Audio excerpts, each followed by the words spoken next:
قیامت سے پہلے کا آخری رمضان کیسا ہوگا؟ اگر رمضان میں یہ نشانی دیکھ لیں تو سمجھ جائیں کہ قیامت بہت قریب ہے۔ احادیث مبارکہ کے مطابق حضرت نعیم بن حماد سے روایت ہے کہ قیامت سے پہلے آخری رمضان سے پہلے جب امام مہدی علیہ السلام کا ظہور ہوگا تو آسمان سے ایک پراسرار چیخ سنائی دے گی، کچھ بہرے اور کچھ اندھے ہو جائیں گے۔ اگر تم یہ علامات پا لو تو 1 سال کا رزق اپنے پاس اکٹھا کر لینا، کیونکہ اس کے بعد دنیا کے اندر جنگ اور بہت بڑے فتنے کا آغاز ہوگا۔ رسول اللہ صلی اللہ علیہ وآلہ وسلم نے یہ بھی فرمایا تھا کہ یہ آواز جمعے کے دن آدھے رمضان کے درمیان میں سنائی دے گی۔ اس کے بعد سورج گرہن کی روشنی دکھائی دے گی جس کا پتہ نہیں لگایا جا سکے گا کہ یہ آخر کہاں سے آ رہی ہے۔ اس روز وہی شخص محفوظ رہے گا جو کہ اللہ تعالیٰ کے حضور سجدہ کرے گا اور اسے راضی کرے گا۔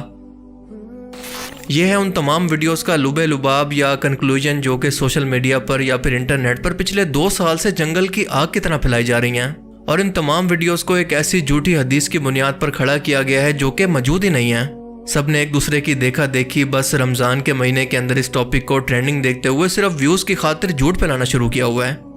اب ان سب ویڈیوز کے اندر آپ کو ایک چیز کامن ملے گی کہ قیامت کی آخری نشانیوں کو ملا کر جو کہ مختلف احادیث مبارکہ سے مختلف نشانیوں کی صورت میں ثابت ہیں، ان کے ساتھ ایک جھوٹی حدیث کو مکس کرنے کی کوشش کی گئی ہے، یعنی کچھ سچ کے ساتھ زیادہ جھوٹ اتنے کانفیڈنس کے ساتھ مکس کیا گیا ہے کہ پوری بات سچ لگے، اور یہی وجہ ہے کہ کوئی بھی شخص ان میں سے آپ کو کوئی حوالہ یا کوئی اس حدیث کا ریفرنس نہیں دے گا۔ جھوٹی حدیث بنانا یعنی رسول اللہ صلی اللہ علیہ وسلم کی ذات بابرکت کی طرف کوئی ایسی بات منسوب کرنا جو کہ آپ نے فرمائی نہیں۔ ایسے لوگوں کے بارے میں آپ صلی اللہ علیہ وسلم نے خود یہ وعید سنائی کہ ایسے لوگ اپنا ٹھکانہ جہنم کے اندر دیکھ لیں، اور جھوٹوں پر اللہ کی لعنت ہے۔ اب یہ انتہائی سینسیٹیو معاملہ ہے، کوئی تاریخ نہیں ہے جس کے اندر آپ اپنی مرضی کے مطابق کچھ بھی شامل کر کے لوگوں کے ایمان اور عقیدوں کو خراب کریں۔ اور دوسرا ماشاءاللہ ہماری بولی بالی عوام جو کہ بنا تحقیق کیے بس ماشاءاللہ سبحان اللہ کہہ کر آگے بڑھ جاتی ہے۔ اب اس طرح کی حدیثیں زبانی کلامی سن کر اتنی زیادہ عام ہو جاتی ہیں کہ لوگ انہیں اپنے عقیدے کا حصہ بنا لیتے ہیں، اور اگر کل کو ایسا ہوتا ہے کہ حدیث مبارکہ کے اندر بیان کیا گیا ریئل لائف کے اندر اگر کچھ نہیں ہوتا تو ظاہر ہے کہ لوگوں کا اس سے ایمان کمزور ہوگا، اور یہ ساری خرابی انہی لوگوں کی وجہ سے پیدا ہوتی ہے جو کہ بس سنی سنائی باتیں بنا ذمہ داری کے آگے پھیلا دیتے ہیں۔ خاص طور پر قیامت کی نشانیوں کو اس مقصد کے لیے بہت زیادہ استعمال کیا جاتا ہے، طرح طرح کی من گڑت روایات کے ذریعے ایک عام مسلمان کے خوف اور جذبات کو استعمال کیا جاتا ہے۔ قیامت یعنی موت کے بعد دوبارہ انسانوں کو زندہ کرنا، انہیں قبروں سے کھڑا کر دینا، دنیا کے تمام مسلمانوں کا اس پر یقین ہے، اور جو بھی شخص اس پر یقین نہیں رکھتا وہ کافر ہے۔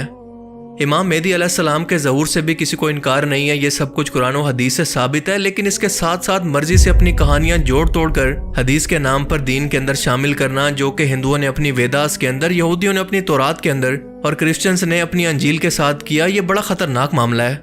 اب قرآن پاک کیونکہ قیامت تک کے لیے اللہ تعالیٰ کے وعدے کے مطابق محفوظ ہے، تو ان لوگوں نے اب حدیثوں کا سہارا لینا شروع کر دیا ہے۔ احادیث مبارکہ کے مفہوم کے اندر اپنی مرضی کے مطلب نکالنا یا پھر خود سے احادیث مبارکہ تک کو گڑھنا شروع کر دیا ہے۔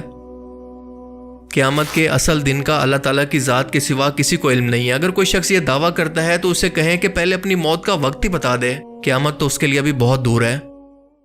اللہ کے رسول صلی اللہ علیہ وسلم نے قیامت کی چھوٹی یعنی علامات صغریٰ اور علامات کبریٰ یعنی بڑی نشانیوں کو واضح طور پر اللہ کے حکم سے بیان کیا، تاکہ مسلمان جب اینڈ ٹائمز کے اندر ان کو دیکھ لیں تو اپنے ایمان کی فکر کریں اور خود کو ان فتنوں سے بچا لیں۔ حتیٰ کہ آپ صلی اللہ علیہ وسلم کی دنیا کے اندر تشریف آوری اور آپ کی وفات بھی قیامت کی ایک بہت بڑی نشانی تھی جو کہ گزر چکی ہے۔ آپ صلی اللہ علیہ وسلم نے اپنی شہادت کی انگلی اور درمیانی انگلی کو ملا کر بتایا کہ میرے اور قیامت کے آنے کا وقت بس اتنا باقی ہے جتنا ان 2 انگلیوں کے درمیان فاصلہ ہے۔ علامات صغریٰ بھی کافی حد تک گزر چکی ہیں، مثال کے طور پر عربوں کا بڑی بڑی عمارتیں بنانے کے اندر ایک دوسرے سے مقابلہ کرنا، عرب کے خشک پہاڑوں پر سبزے کا اگنا، دنیا بھر کے مسلمانوں کے ساتھ ایک بدصورت بکری سے بھی زیادہ سلوک جیسے ان کی کوئی حیثیت ہی نہیں ہے، زلزلوں کی کثرت، بدترین حکمرانوں کا دنیا پر قابض ہونا، مارکیٹ پر بدترین لوگوں کا قابض ہونا، یعنی آج کے ٹائم کے اندر یہودی banking system, IMF، world bank, stock market, جن پر آج انہی لوگوں کا قبضہ ہے۔ آپ نے فرمایا کہ آخری ٹائم کے اندر مسجدیں انتہائی خوبصورت ہوں گی لیکن لوگوں کے دل عبادت سے خالی ہوں گے۔ خوبصورت مسجدیں بنانا جنہیں دیکھ کر بس انسان ان کی خوبصورتی کو ہی دیکھتا رہے اور انہیں ٹورسٹ پلیس کے طور پر دیکھنے کے لیے جائے، یہ آج کل عرب ملکوں کے اندر عام ہو گیا ہے۔ آپ صلی اللہ علیہ وسلم نے فرمایا کہ اے ابن مسعود، تم دیکھو گے کہ ہم جنس پرستی پوری دنیا کے اندر پھیل جائے گی۔ آج آپ خود دیکھ سکتے ہیں کہ ہم جنس پرستی کو پوری دنیا کے اندر اور خاص طور پر عرب ملکوں کے اندر لیگل کروانے کے لیے کتنا زیادہ زور ڈالا جا رہا ہے۔ آپ نے مزید فرمایا کہ تم دیکھو گے کہ نوجوان لوگوں کے پاس بے تحاشا دولت ہوگی،